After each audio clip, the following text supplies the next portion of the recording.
Hello everyone, this is me Danushri Tyagi और आज हम पढ़ेंगे ज्योग्राफी का chapter number 1 environment of class 7th। तो इस चैप्टर में we are going to deal with our nature.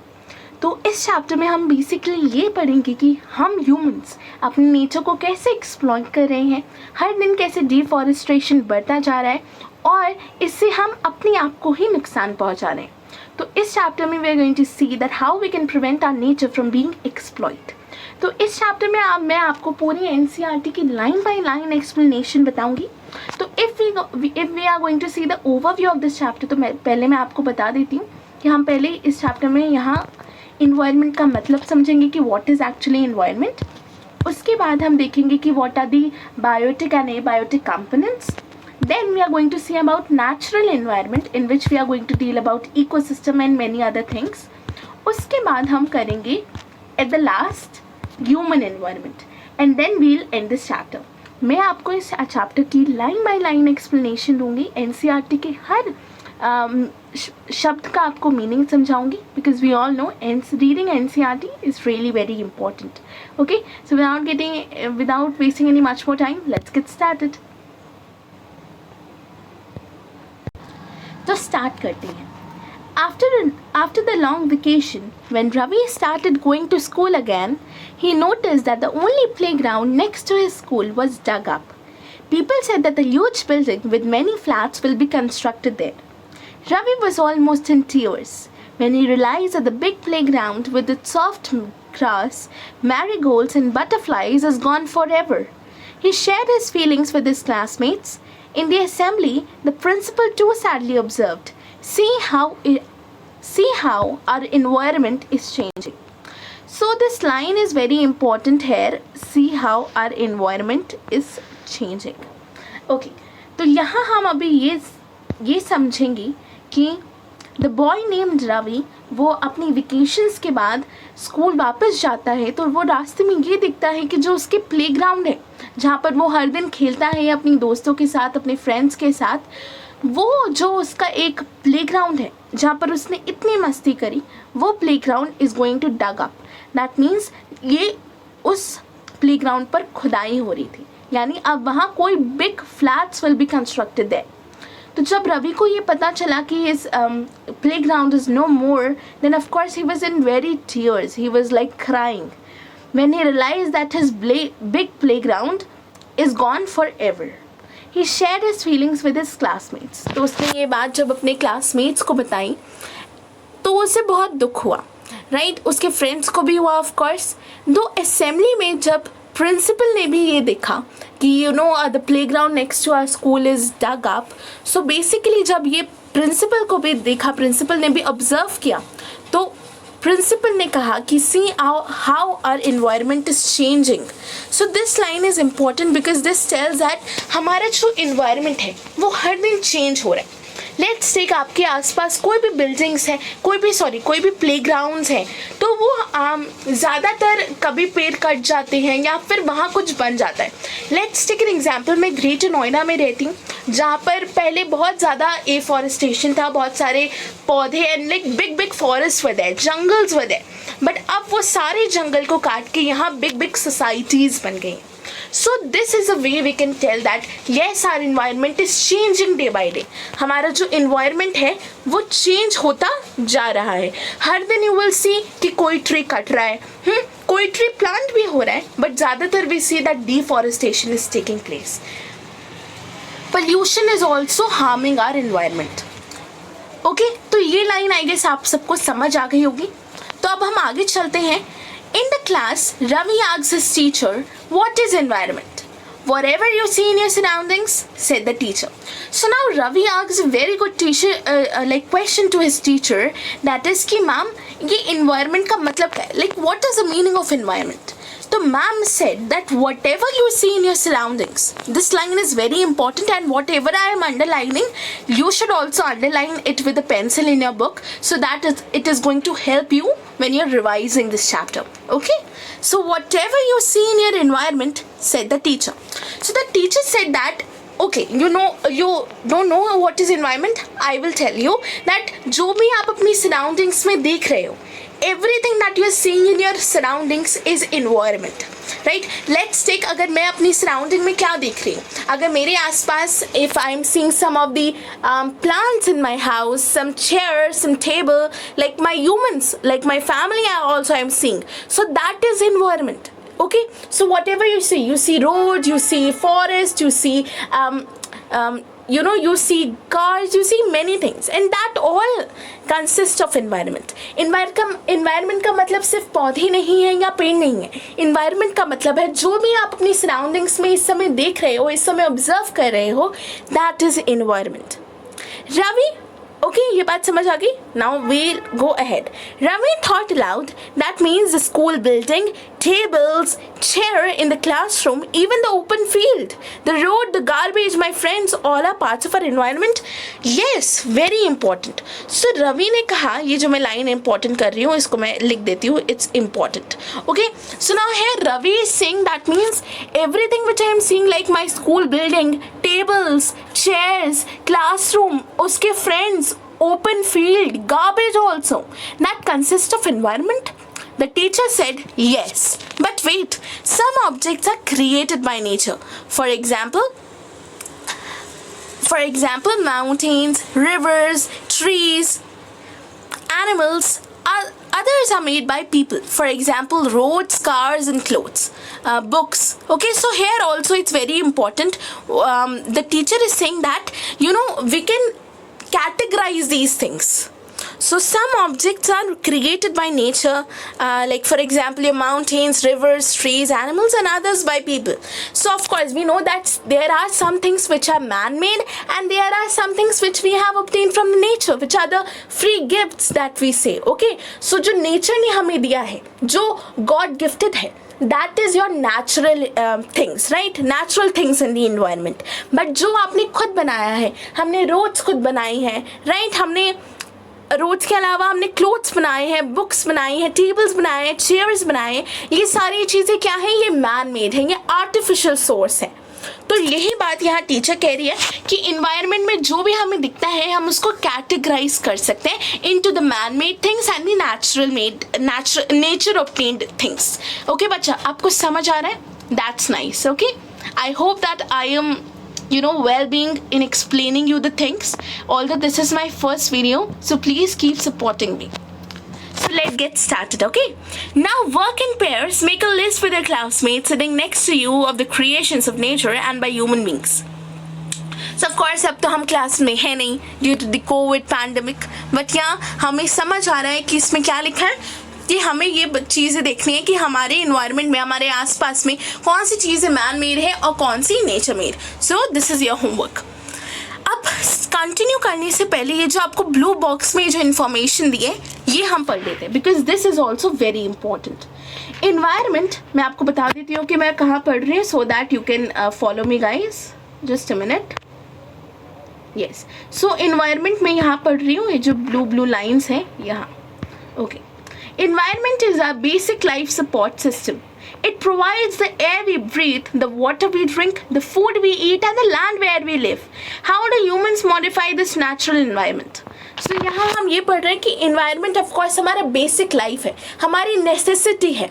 environment के बिना हम नहीं रह सकते, because our trees provide us oxygen. हमें oxygen मिलता है, हमें food मिलता है, right? तो like imagining life without environment is nothing. We can't live without environment. We can't live without our plants and everything, right? Forest, because it provides us a lot of things which are very important to sustain life on this planet. आ रही है बच्चा बात समझ? Okay. How do human being modify this natural environment? The car fumes pollute the air, water is collected in a pot, food is served in the vessels, and the land is used to build factories. सो यहाँ ये बहुत important line है जहाँ पे हमें ये पता चल रहा है कि हम जो ह्यूमन बींग्स हैं वो हम अपने इन्वायरमेंट को, जो भी हम हमारे आसपास हमारी जो चीज़ें हैं, हाँ उसको, हमारे इन्वायरमेंट को हम मॉडिफाई कर रहे हैं. मॉडिफाई यानी बदल रहे हैं. ऑफ कोर्स हम अपनी नीड्स के हिसाब से, अपनी ज़रूरतों के हिसाब से हम अपने इन्वायरमेंट को कट करें. फॉर एग्जांपल अगर लाइक मेरे जहाँ पे मैं रहती हूँ, अगर उसके साइड में कोई एक ओपन फील्ड है और किसी का मन किया कि यहाँ एक मॉल होना चाहिए, तो they will change that environment, they will cut all the trees and they will make big big buildings. Okay, so इससे हमें पता चल रहा है कि ह्यूमन बींग्स मॉडिफाई करते हैं, चेंज करते हैं हमारे एनवायरमेंट को. अभी वहाँ ओपन फील्ड थी बट अब वहाँ क्या है, एक मॉल है. So that is means changing our natural environment and that is the main reason that we are exploiting our nature, because हम अपनी ज़रूरतों से ज़्यादा अपनी ग्रीड को सेटिस्फाई कर रहे हैं. अगर मैं आपको बताऊं, सो Mahatma Gandhi once said that there is for everybody's need but not for anybody's greed. That means nature has given us a lot of things, plenty of things, but only for our need. But जब हम greedy हो जाते हैं, जब हम मनुष्य जो हैं, जो हम ह्यूमन बींग्स हैं, वो लालची हो जाते हैं, तब प्रॉब्लम आती है. क्योंकि हमारी नेचर के पास सिर्फ हमारी नीड को सेटिस्फाई करने के लिए चीज़ें हैं, हमारी ग्रीड को सेटिस्फाई करने के लिए चीज़ें नहीं हैं. ओके, सो यहाँ यही बताया गया है, human beings make car, mills, factories and manufacture containers. This is how human beings modify natural environment. So यही पता चल रहा है कि लेट्स से अगर एक बहुत बड़ा ट्री है, अब उस ट्री में से लोगों को वुड निकाल के चेयर्स टेबल्स बनानी है, तो अब वो उस ट्री को काट देंगे because they are changing their environment because of their greed. Okay, आई बात समझ. तो हम ह्यूमन बींग्स अपने एनवायरनमेंट को चेंज करते रहते हैं according to our needs and greed also. Now हम देखते हैं रवि, परमजीत, जैसी, मुस्तफ़ा, आशा were all excited about making the list. Why is our environment changing? Asks Iqbal.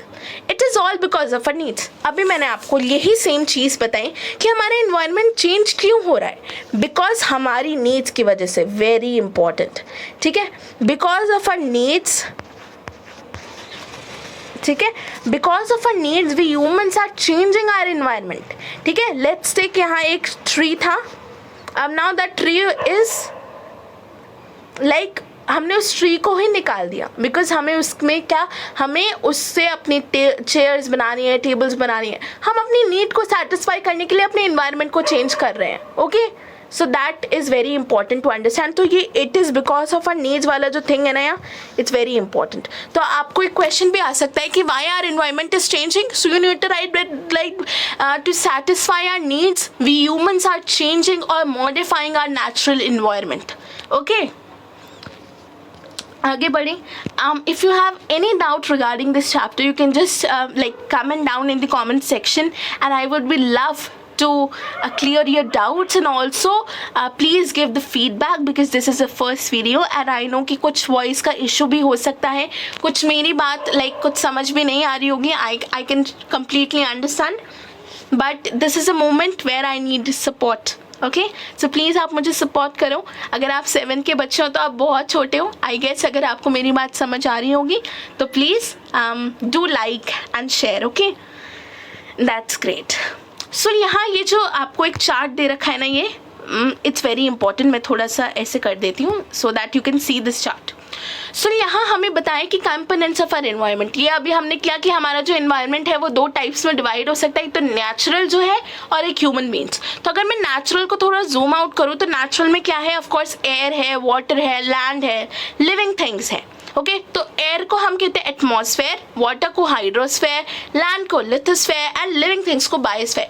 Don't worry, अभी मैं पूरा ये अच्छे से समझाऊंगी आगे के चैप्टर में. ओके, देन ह्यूमन मेड में आपकी बिल्डिंग्स है, पार्क्स हैं, ब्रिजेस है, रोड्स है, मॉन्यूमेंट्स हैं, इंडस्ट्रीज हैं, ये तो हमें पता ही है, right.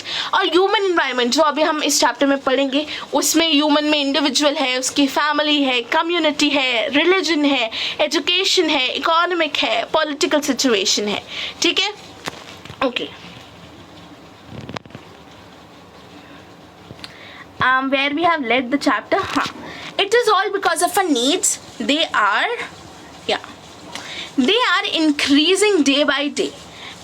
we are therefore modifying and at times even destroying our natural environment, the teacher replied. So अभी हमने देखा कि इकबाल ने एक क्वेश्चन पूछा था कि हमारा एनवायरनमेंट चेंज क्यों हो रहा है, बिकॉज ऑफ आवर नीड्स, ये आंसर था. बट हमारी जो नीड्स हैं ये इंक्रीज होती जा रही है दिन ब दिन, राइट. हमें एक कार की जगह हमें 2 कार चाहिए, हमें एक घर की जगह 2 घर चाहिए. हमारी जो नीड है वो बेसिकली ग्रीड में कन्वर्ट हो रही है, राइट. तो हमारी जो यहाँ यही लिखा है कि we are increasing day by day and therefore modifying and at times even destroying our natural environment. तो यहाँ हमारी नीड से ज़्यादा हम अपनी ग्रीड को सेटिस्फाई कर रहे हैं. That's why we are destroying our natural environment. So this is also very important line over here. Okay, कि यहाँ जो मैंने अभी लाइन आपको अंडरलाइन करी थी, this is important. So at times we are destroying our natural environment. So we are just satisfying our greed. Okay, greed, right. Very good. From the above conversation, you understand that the place, people, things and nature that surround any living organism is called environment. It is a combination of natural and human-made phenomena. While the natural environment refers to both biotic and abiotic conditions existing on Earth, human environment reveals the activities, creations and interaction among human beings. तो यहाँ क्या लिखा है ये अभी हम पढ़ते हैं. तो इसमें लिखा है कि ऊपर लिखी बातों से from the above conversation you understand that the place, people,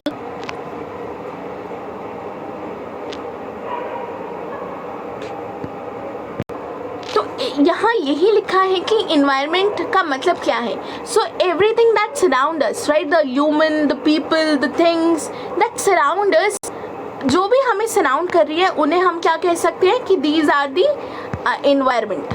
आगे बात समझ, यानी यहाँ यही लिखा है कि place, people, things and nature that surround any living organism. Let's say मुझे क्या सराउंड कर रहा है, मेरे आसपास क्या चीज़ें अगर मैं आपको देख के बताऊँ तो मेरे आसपास मेरा सोफ़ा है, बेड है, चेयर्स है, मेरे प्लांट्स हैं. तो ये सब क्या है, एक इन्वायरमेंट बना रहे हैं. क्योंकि इन्वायरमेंट के 2 कंपोनेंट्स, आपको बिल्कुल याद रखना है कि इन्वायरमेंट के 2 कंपोनेंट्स है, which is natural and human made.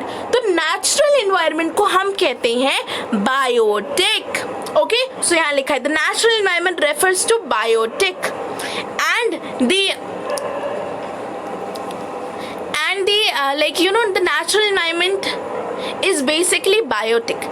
और एबायोटिक में भी नेचुरल एलिमेंट्स ही आते हैं, बट बायोटिक में आपका क्या आती हैं, the living organisms. Basically biotic में की मैं बात करूं, बायो का मतलब क्या, अगर आपने सुना होगा बायो का मतलब बच्चा होता है कि लाइफ. बायो का मीन्स इज लाइफ, ठीक है. तो लिविंग कंपोनेंट्स, अगर मैं यहाँ लिखूँ living components. So living components आपके जो होंगे these are your biotic, the world of living organisms. Example हो गए plants, animals, humans. तो ये आपके क्या हो गए, biotic हो गए. bio से याद करना है, bio means life, living organisms. ठीक है, तो ये बात समझ आई. Let's change the color of the pen. बहुत टाइम हो गया एक ही कलर लेते हुए. ओके, ठीक है, तो ये बात समझ आ गई. तो बायोटिक में आपके आएंगे, बायोटिक में आपके क्या आएंगे बच्चा, प्लीज बोलो. आएंगे आपके लिविंग ऑर्गेनिजम्स. ठीक है, तो मैं यहाँ छोटा छोटा लिख देती हूँ, living organisms, living components basically. और एबायोटिक में क्या आएंगे, the world of non living. देखो living non living, abiotic, bio में ए लगा दिया, बायोटिक नहीं है यानी नॉन लिविंग है. तो यहाँ मैं लिख देती हूँ नॉन लिविंग ऑर्गेनिजम्स. ठीक है, नॉन लिविंग. ठीक है, नॉन लिविंग जो आपके हो गए वो है आपके एबायोटिक कंपोनेंट्स. तो हमारा जो नेचर है वो 2 कंपोनेंट्स में डिवाइड है. प्लीज स्पीक विद मी बच्चा कि हमारा जो नेचर है वो 2 कंपोनेंट्स में डिवाइड है, which is biotic and abiotic. Biotic means having life, जिनमें लाइफ है, लिविंग है. एबायोटिक मीन्स नॉन लिविंग, जिनमें लाइफ नहीं है. ओके, अब हम चलते हैं वर्ड ओरिजिन कि ये जो इन्वायरमेंट का जो ये बेसिकली वर्ड है ये कहाँ से आया है. तो बेसिकली इन्वायरमेंट एक फ्रेंच वर्ड से आया है विच इज़ इन्वायरनर मीनिंग नेबरहुड. ठीक है, नेबरहुड यानी इन्वायरमेंट का मतलब भी तो यही है ना कि जो हमारे आसपास की जो चीज़ें हैं, है ना, सराउंडिंग्स, है ना, तो यही आपका इन्वायरमेंट का भी मतलब है। ओके, बात आई इतनी समझ? Very great. तो अब हम चलेंगे नेचुरल इन्वायरमेंट में। मैंने आपको बताया था कि ये इसमें दो चीज़ें हैं। पहला है नेचुरल इन्वायरमेंट, राइट, पहला है आपका नेचुरल इन्वायरमेंट, दूसरा है आपका human environment. Water, air, plants and animals comprise the natural environment.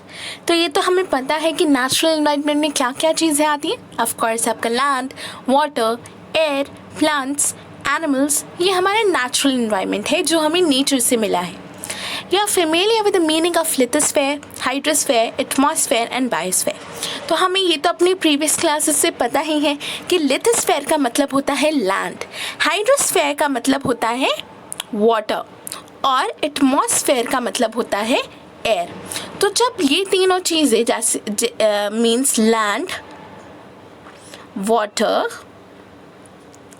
And air, right, जब ये तीन चीज़ें land, water and air comprise हो जाती हैं तब जाकर हमारा बायोस्फेयर बनता है, राइट। तो बायोस्फेयर का अगर मैं आपको मीनिंग बताऊं तो biosphere means where all these things to sustain life such as land, water and air, जिनके बिना ह्यूमन लाइफ सस्टेन होना इम्पॉसिबल है, वो चीज़ें जब ये तीन चीज़ें लैंड, वाटर एंड एयर एक साथ मिल जाती हैं तो हमारा बायोस्फेयर कंप्राइज हो जाता है। तो ये बात तो आ गई होगी समझ। Okay, so lithosphere, hydrosphere, atmosphere comprises of the biosphere. Bio का मतलब जिसमें मैं आपको पहले भी बता चुकी हूँ चैप्टर में, life. Okay, right. Lithosphere is a solid crust or the hard top layer of the earth. Of course, lithosphere क्या है? एक solid crust है हमारे earth की, which is basically land. It is made up of rocks and minerals and covered by a thin layer of soil. It is an irregular surface with various landforms such as mountains, plateaus, plains, valleys, etc.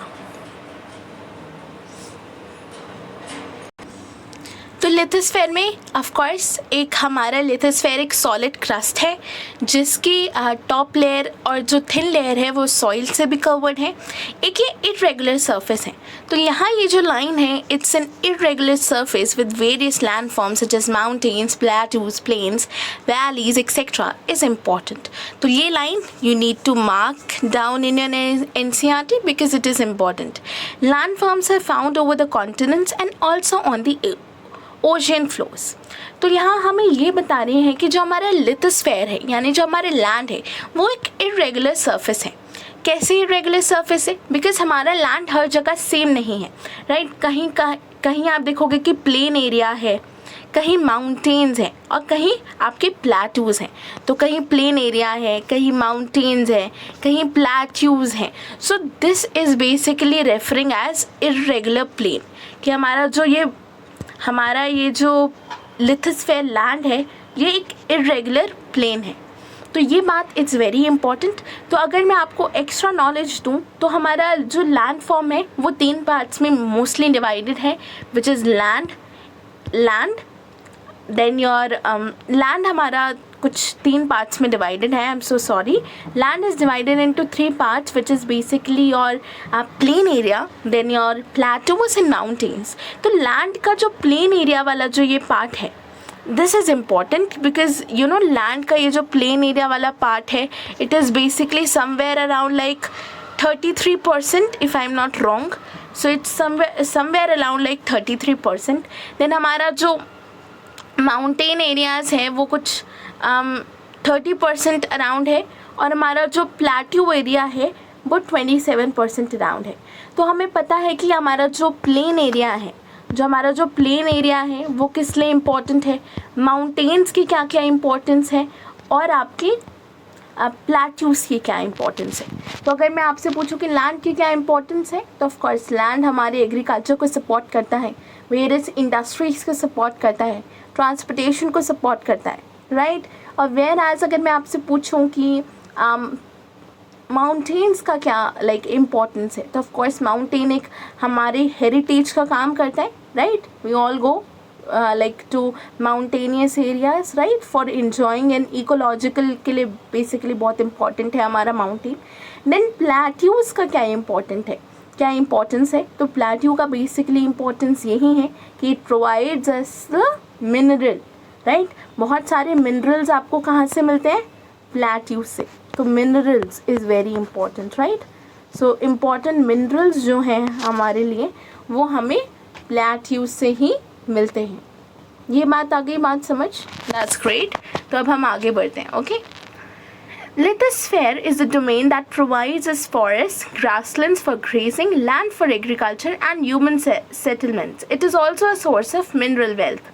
Of course, lithosphere हमारा एक domain है जो हमें forest provide करता है, grasslands provide करता है, land for agriculture and of course human settlement. Land के बिना नहीं रह सकते हैं. The domain of water is referred to as hydrosphere. तो अब हम वाटर पर आ चुके हैं. Okay, now we are moving on to water.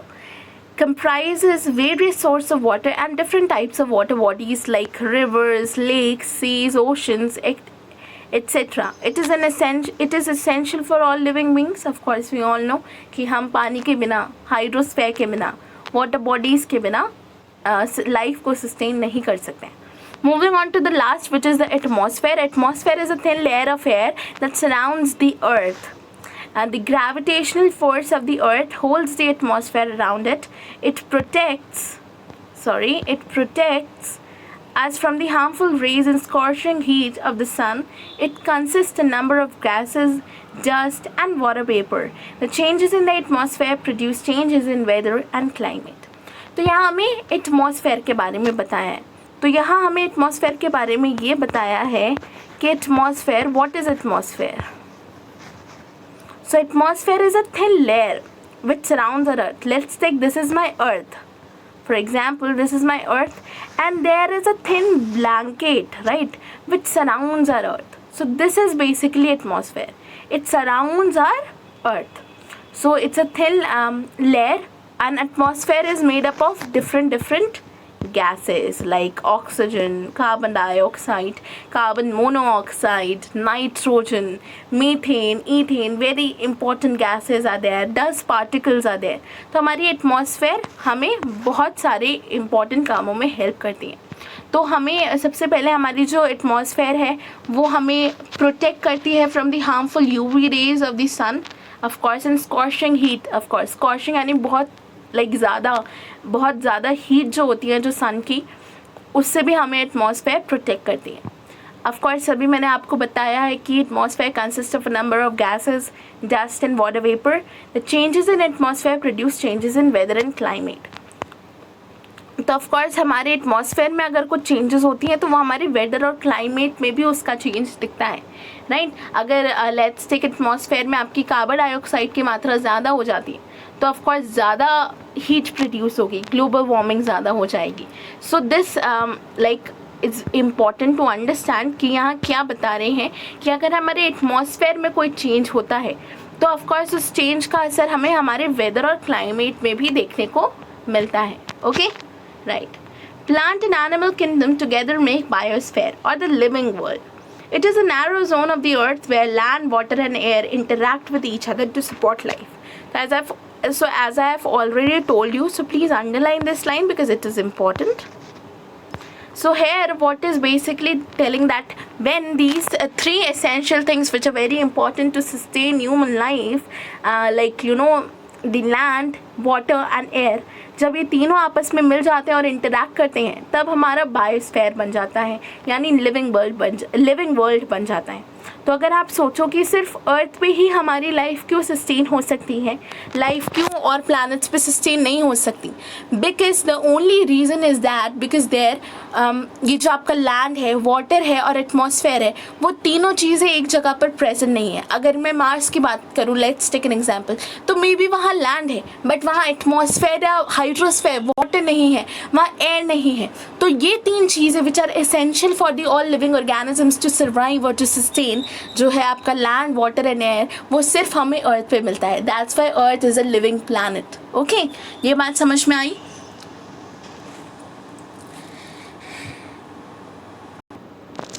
Now moving on to the glossary where it is written ecosystem. So ecosystem is a system formed by interactions of all living organisms with each other and with other physical factors and chemical factors of the environment in which they live. All are linked by the transfer of energy and material. तो यहाँ हमें ecosystem के बारे में बताया है. So this is ecosystem के बारे में यहाँ हमें ये बताया है कि ecosystem, what is ecosystem? So ecosystem is not interaction between the biotic components and the abiotic components is ecosystem. तो अगर इस फिगर के हिसाब से अगर हम ये देखें कि you can see here the grasses, right, the plants, the trees, and of course you can see some flowers also, then you can see water, you can see some ducks, some animals, many things you can see, right. तो यहाँ क्या हो रहा है, यहाँ interaction हो रहा है.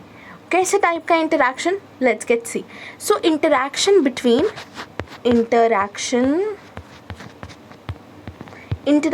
बिटवीन द लिविंग और द बायोटिक कंपोनेंट्स और द नॉन लिविंग और द एबायोटिक कंपोनेंट्स. कि जैसे कि आप लोग देख सकते हो यहाँ and the non-biotic biotic and the abiotic components. तो यहाँ कुछ biotic components है और कुछ abiotic components है. अगर मैं biotic जिनके पास life है, जैसे कि the animals है, right, these will come under the biotic components, whereas abiotic में आपके आएंगे land, air, water. तो ये आपकी सारी चीज़ें आएंगी land, air, water में. तो अगर मैं बात करूँ कि we all cannot survive without land, air and water. Similarly, plants can also cannot survive without us. तो हम लोग एक dependence है, right? Plants हम पर dependent है for the carbon dioxide and we are also dependent on the plants for oxygen, right? तो ये एक interdependence है, इसी को हम ecosystem कहते हैं. Right. Ecosystem can be of two types. Ecosystem आपका नेचुरल भी हो सकता है और मैन मेड भी हो सकता है. जैसे कि एक पॉन्ड इकोसिस्टम है. पॉन्ड इकोसिस्टम मतलब ये क्योंकि ये पॉन्ड में हो रहा है, राइट, ये पॉन्ड में है, पॉन्ड का है अ पॉन्ड इकोसिस्टम बिकॉज ये पॉन्ड में यहाँ आपका सारा बायोटिक और एबायोटिक कंपोनेंट्स का इंटरैक्शन दिखा रहे हैं. अब स्वान जो यहाँ पानी में है ये बिना वाटर के नहीं रह सकता. सिमिलरली वो जो एनिमल्स जो घास खा रहे हैं वो उनके बिना नहीं रह सकते. प्लांट्स भी एनिमल्स के बिना नहीं रह सकते. तो we all are mutually interdependent on each other. This is basically the ecosystem. तो इकोसिस्टम इज़ बेसिकली, अगर किसी को भी आसान भाषा में समझना what is ecosystem, so the interaction, ये एक इंटरैक्शन है.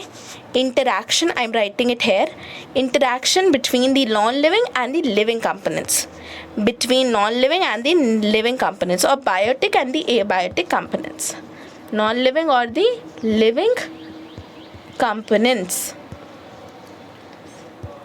I think this is clear, right? तो यहाँ मैंने शॉर्ट में लिख दिया है. तो ये बात is very important. So exam में क्वेश्चन आता है what is ecosystem. So ecosystem is nothing but the interaction between the biotic और द लिविंग और द एबायोटिक और the non living components. So that is ecosystem. एक दूसरे की तरफ इंटरडिपेंडेंस होना, दैट इज़ इकोसिस्टम. तो इकोसिस्टम आपका मैन मेड भी हो सकता है, नेचुरल भी हो सकता है. एज आई सेड, नेचुरल यानी जो नेचर से बन रहा है, और मैन मेड यानी मैन मेड का कोई एग्जाम्पल है. The best example is aquarium. Aquarium यानी जहाँ पर फिशेस रहती हैं. तो आई गेस अगर आपके घर में एक्वेरियम होगा तो ऑफकोर्स वहाँ क्या है, वहाँ वाटर है, वहाँ सम प्लांट्स हैं, ठीक है, और वहाँ फिशेस हैं ऑफकोर्स. देन वहाँ ऑक्सीजन भी है, एयर भी है. तो that is basically forming an artificial ecosystem, क्योंकि वो इकोसिस्टम हमने बनाया है. तो ये बात समझ आ गई. It is very important. Okay, I hope so it is clear. In NCC camp that Ravi class was attending, Jessie exclaimed, "What a heavy downpour! It reminds me of my home in Kerala. You should come and see how it pours and pours and pours, even over the lush green fields and coconut plantations." तो यहाँ एक कोई camp है जहाँ पर रवि और उसके दोस्त हैं. तो वहाँ अचानक से बारिश शुरू हो जाती है. तो जेसी को अपने होम टाउन यानी केरला की याद आती है, और वो केरला में वो ये बताती हैं कि मेरे केरला में इतनी तेज़ बारिश होती है, बहुत ज़्यादा. Of course we know that Kerala में काफ़ी ज़्यादा बारिश होती है. केरला के अलावा West Bengal and Cherrapunji, these are some of the places where a lot of rainfall is seen. Okay, so Hira from Jaisalmer exclaimed, "We get no rains. We see only kicker and sand as far as the eye can see. But you also find some camels," said Ravi. तो यहाँ बात हो रही है, जैसे जैसी ने अपने होम टाउन के बारे में बताया कि मेरे होम टाउन में तो इतनी बारिश होती है, तो वहीं हीरा ने एक्सप्लेन किया कि मेरा जो होम टाउन है Jaisalmer, of course we know that Bikaner, Jaisalmer, Rajasthan, बहुत ज़्यादा गर्मी होती है यहाँ, राइट। तो Bikaner and Jaisalmer are the hottest places in our country.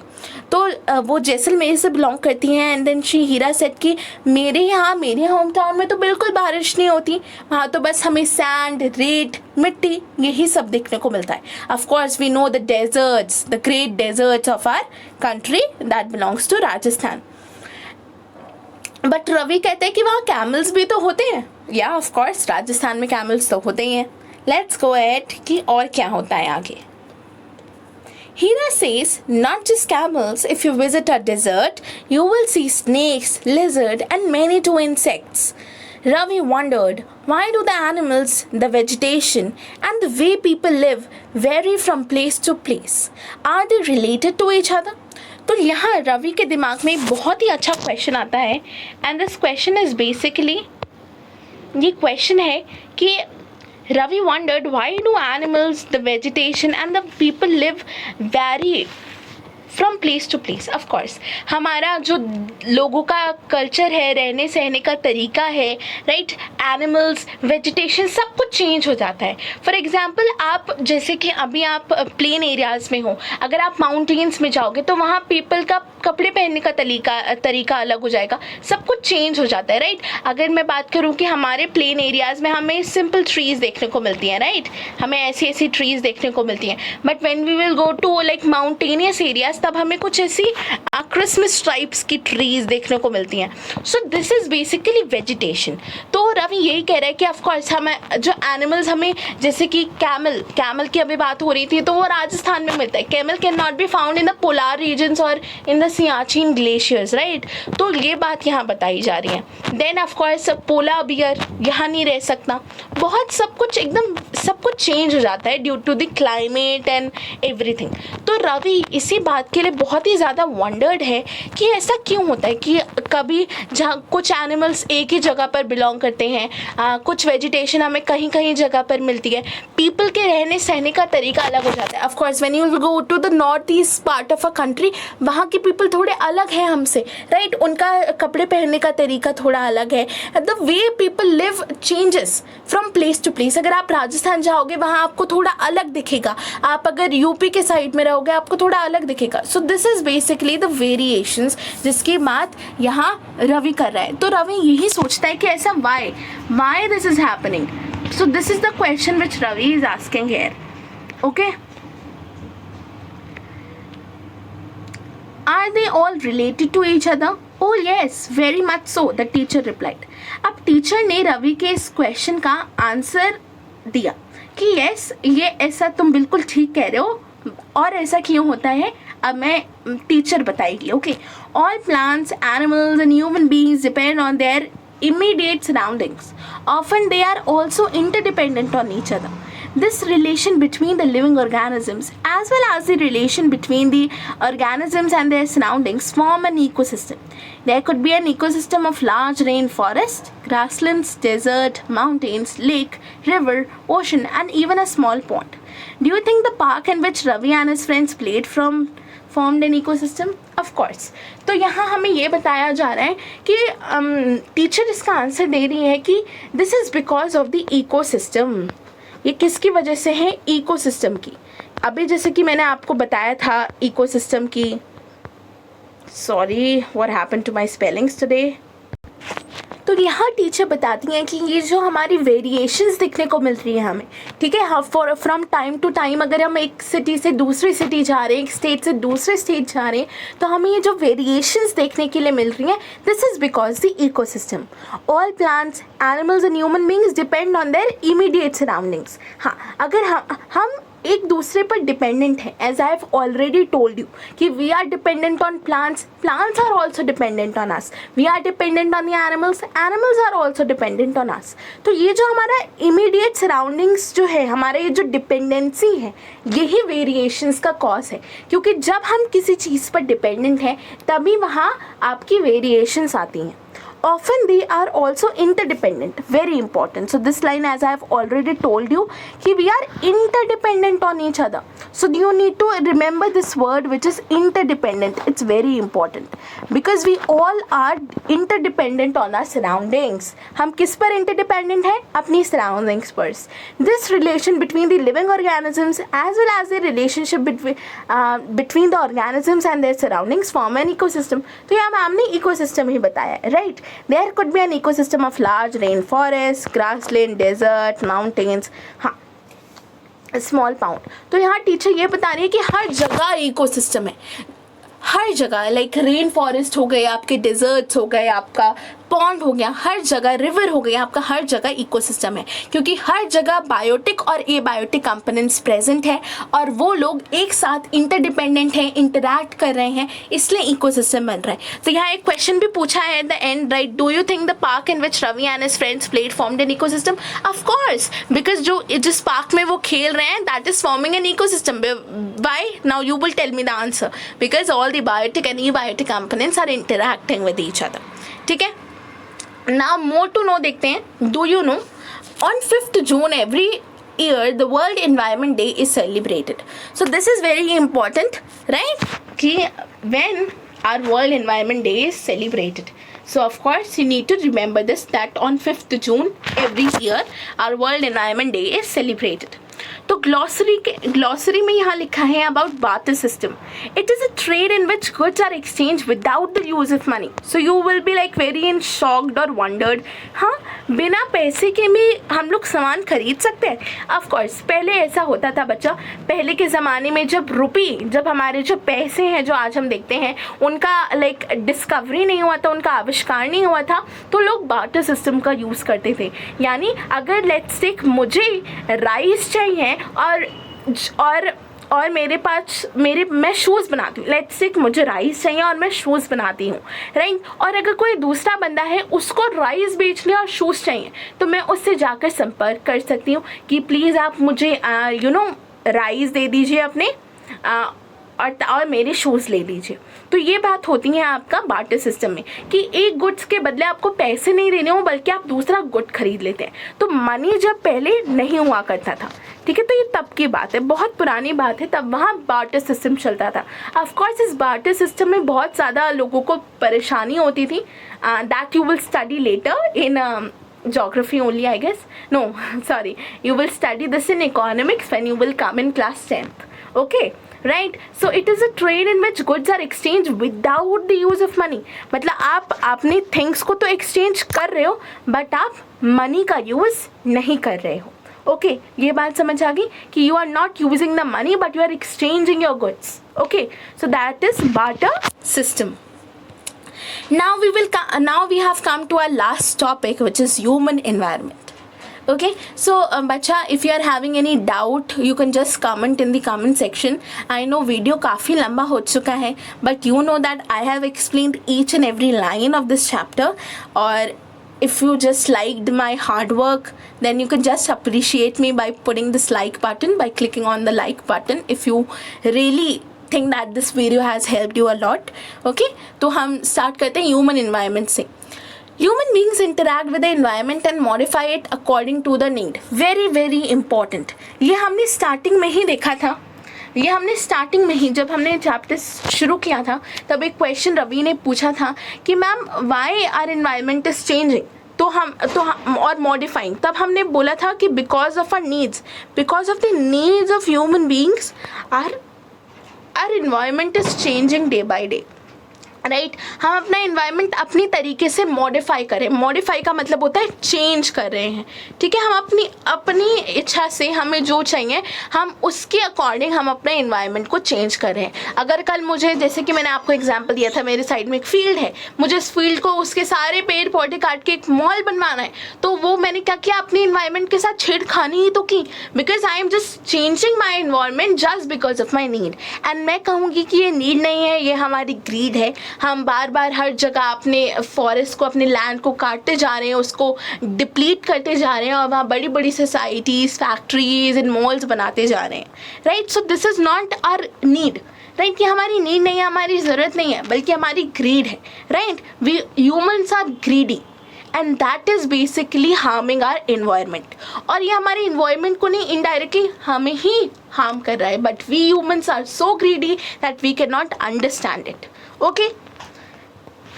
Early humans adapted themselves to the natural surroundings. They led a simple and fulfilled their requirements from the nature around them. तो अगर हम अर्ली ह्यूमंस की बात करें, आदिवासी जो हमारे पुराने मानव थे, उनकी बात करें तो वो बहुत ही नेचुरल इन्वायरमेंट में रहते थे, वो तो हमारे जैसे बिल्कुल नहीं थे। They live a simple life, right. उन्होंने हमेशा ही नेचर को यूज़ करके ही अपनी सारी लाइफ काटी है, कभी भी उन्होंने नेचर को हार्म नहीं किया, right? From the nature around them, okay, we have read this. With time, needs grew and become more varied. Human learn new ways to use and change environment. हाँ, अब जैसे कि समय बढ़ता गया, हम आगे बढ़ते गए, टेक्नोलॉजी आती गई, न्यू डिस्कवरीज एंड इन्वेंशंस होते गए, तब हमने सोचा, तब हमने देखा कि हमारा इन्वायरमेंट हम लोग चेंज करने लगे। Human learn new ways to use and change the environment. Very important, human ने कुछ तरीके लर्न किए इन्वायरमेंट को चेंज करने के लिए। यहाँ से हम अपने इन्वायरमेंट को चेंज करने लगे according to our need. They learn to grow crops, हाँ वेरी गुड, हमने क्रॉप्स उगाने सीखे, हमने डोमेस्टिकेट एनिमल्स, हमने एनिमल्स को पालना सीखा, और हमने एक और अच्छी लाइफ जीने सीखी। The wheel was invented, surplus food was produce, barter system emerge, trade started, commerce develop, industrial revolution enabled a large scale production. Very important. तो यहाँ क्या हुआ, यहाँ बहुत ये बता रहे हैं कि बहुत चेंज हुआ, बहुत टेक्नोलॉजी आई, बहुत ज़्यादा हमारे समय में, हमारे रहने के तरीके में सब कुछ चेंज आया, right. If you will see the early humans, you will think कि ये तो हम थे ही नहीं, right. So this is what is basically telling in this lines that कि हमारा इन्वायरमेंट, हमारा जो रहने सहने का तरीका है वो काफ़ी चेंज हुआ। इससे ह्यूमंस ने बहुत कुछ लर्न किया, उन्होंने क्रॉप्स ग्रो करना सीखा, एनिमल्स को पालना सीखा, बहुत सारे नए आविष्कार हुए, उन्होंने फूड प्रोड्यूस होने लगा, बार्टर सिस्टम आया, ट्रेड स्टार्टेड, ट्रेड यानी ये जो व्यापार होता है, that is trade, business, commerce, again commerce भी आपका बिजनेस है, इंडस्ट्रियल रेवोल्यूशन भी आया। इंडस्ट्रियल रेवोल्यूशन क्या होता है, इंडस्ट्रियल रेवोल्यूशन बच्चा वो दौर था जब आपकी इंडस्ट्रीज़, पहले इंडस्ट्रीज़ नहीं होती थी, जो बड़ी बड़ी इंडस्ट्रीज़ हैं ना आज, ऐसी इंडस्ट्रीज़ पहले नहीं होती थी, दे प्रोड्यूस स्मोक। तो ये इंडस्ट्रीज़ पहले नहीं होती थी। जब इंडस्ट्रीज़ आई तो इंडस्ट्री से ऑफकोर्स पोल्यूशन आया, इंडस्ट्री से लोगों को एम्प्लॉयमेंट मिला, तो ये सारी चेंजेस हुई। तो इंडस्ट्रियल रेवोल्यूशन आप आगे क्लासेस में और अच्छे से पढ़ोगे। Enabled the large scale production, यानी बहुत ज़्यादा प्रोडक्शन होने लगा। ऑफकोर्स मशीन्स तो बहुत ज़्यादा जल्दी प्रोडक्शन करते हैं, तो प्रोडक्शन बढ़ गया। ट्रांसपोर्टेशन बिकेम फास्टर, अब प्रोडक्शन बढ़ गया तो ट्रांसपोर्टेशन भी जल्दी होने लगा। Information revolution made communication easier and speedy across the world. तो इंफॉर्मेशन रेवोल्यूशन हुआ, यानी जो कम्युनिकेशन का दौर था, वहाँ मोबाइल फ़ोन्स, टेलीग्राफ, बहुत कुछ इन्वेंट होना शुरू हुआ। तो यानी आप इन कुछ लाइन में ये देख सकते हो कि कितना चेंज आया है ना। ये जो आज हमारे पास इजीली एक्सेसिबल है, ये बहुत पहले बहुत मुश्किलों से आया था। तो यहाँ यही लिखा है कि ये जो ह्यूमन एनवायरनमेंट है, ये जो ह्यूमन, हमारी जो ह्यूमन लाइफ है, ये कैसे बदली। पहले कैसे अर्ली ह्यूमंस ने एकदम सिंपल लाइफ जी, और आज हम कितने डिपेंडेंट हैं on the technologies and everything is around the world, right. तो यही बात यहाँ बताई है। Have you ever thought why you love eating a juicy watermelon in summer and a hot roasted peanuts in winter? A perfect balance is necessary between the natural and human environment. Human must learn to live and use their environment in a harmonious way. Very, very important. So these lines are giving you like the moral value over here. तो moral value यहाँ जो मिल रही है ना वो in line से मिल रही है. तो you need to like underline these lines. Have you ever thought why you love eating watermelon in summer and hot roasted peanuts in winter? Of course, हमें गर्मियों में तो मैंगो, वाटरमेलन ये सारे फ्रूट्स खाने का मन करता है, बल्कि विंटर में हमें लाइक पीनट्स खाने का मन करता है. So why? Because there is a balance. हर चीज़ में एक बैलेंस होना बहुत ज़रूरी है. आपकी पढ़ाई और खेल के बीच में बहुत ज़्यादा बैलेंस होना ज़रूरी है, राइट? हमारी हर चीज़ के बीच में एक बैलेंस होना ज़रूरी है, राइट? गर्मी में बहुत ज़्यादा गर्मी नहीं होनी चाहिए, ठंड में बहुत ज़्यादा ठंड नहीं होनी चाहिए. तो एक बैलेंस होना बहुत ज़रूरी है. सिमिलरली हर जगह बैलेंस जैसे होना ज़रूरी है, सिमिलरली नेचुरल और ह्यूमन एनवायरनमेंट. हमने कौन से दो एनवायरनमेंट पढ़े हैं यार? नेचुरल एनवायरनमेंट और ह्यूमन एनवायरनमेंट. तो नेचुरल और ह्यूमन एनवायरनमेंट में भी एक बहुत ही ज़्यादा इंपॉर्टेंट बैलेंस होना चाहिए. ये ह्यूमन एनवायरनमेंट में हम आते हैं. ह्यूमन एनवायरनमेंट क्या कर रहे हैं? हमारे नेचुरल एनवायरनमेंट को डिप्लीट कर रहे हैं, डिस्ट्रॉय कर रहे हैं, खत्म कर रहे हैं, ओवर एक्सप्लॉइट कर रहे हैं. We are exploiting, right? मैं यहाँ लिखती हूँ we are exploiting our nature, है ना? We are exploiting our nature. So this is very important. We are harming our nature. और इसमें हम अपने ही आप को नुकसान पहुंचा रहे हैं. तो humans must learn to live and use their environment in a harmonious way. तो हमें एक अच्छे से अपना environment को use करना सीखना चाहिए. Noori, a girl from Mizoram from Ravi's college, often talks about the lush green surroundings of a place. Seeing Ravi upset at having lost his playground, Noori invited him to visit her home state during the coming vacation. Ravi teacher asked the student to draw the landscape and houses and activities of the people they visit during these holidays. तो यहाँ हमारी जो book है वो उसका chapter environment and हो चुका है. यहाँ नूरी ने जब देखा कि उसका फ्रेंड रवि बहुत ही ज़्यादा अपसेट है, क्योंकि हमने चैप्टर स्टार्ट ही ऐसे किया था कि रवि का जो प्लेग्राउंड था जहाँ पर वो इतना खेला है वो डिस्ट्रॉय हो चुका है, वहाँ पर बिल्डिंग्स कंस्ट्रक्ट हो रही हैं. तो अब ये देखकर न्यूरी, एक गर्ल है मिज़ोरम से, वो दुखी होती है और वो सोचती है कि क्यों ना मैं रवि को अपने होम स्टेट मिज़ोरम में उसे इन्वाइट करूँ इन द समर वेकेशन. तो यहीं आपका जो चैप्टर है वो ख़त्म हो जाता है. और रवि के टीचर ने सब बच्चों को होमवर्क दिया है कि वो जहाँ पे भी कहीं जाएं वहाँ का ब्यूटीफुल लैंडस्केप ड्रॉ करके एज अ होमवर्क लेके आएँ.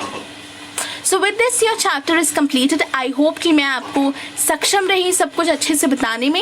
And if you have any doubt and any query regarding the things that I have explained, you can just surely give your feedback or ask your doubts in the comment section. I would love to clear your doubt. So now let's start with the exercises. तो अभी हमने देखा कि answer the following questions में what is an ecosystem. So आपको ecosystem के बारे में बताना है कि ecosystem is basically the interaction or the interdependent of the biotic and abiotic components. तो ये question I guess आप सब कर लोगे. What do you mean by the natural environment? Natural environment के बारे में आपको बताना है, right? Natural environment is the environment. जो भी आप लिखना चाहो सब कुछ आप लिख सकते हो. So this also people can do. What are the major components of environment? Of course we know the major two components are the biotic and abiotic.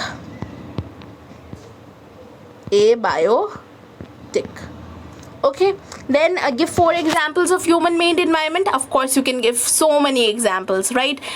Roads, buildings, many things are there. Okay, so you can give those examples. Then what is lithosphere? Of course the land, right? The solid crust of our earth is land, so that you need to explain. Then what are the major components of biotic environment? This also you can do easily. What are the major components of biotic environment? Then what is biosphere? Biosphere is when biosphere means the living world, which comprises of lithosphere, hydrosphere and atmosphere. Now take the correct option में आपका है which is not a natural environment. Of course we know that desert is a natural environment, forest is also a natural environment, but as I have given you example, aquarium is a man-made environment. Land is not a component of human environment. Okay, which is not a component of human environment? Land, of course land एक natural environment का component है. Which is a human made environment? Of course, human made environment तो हमें पता है, that is road. Which is a threat to environment?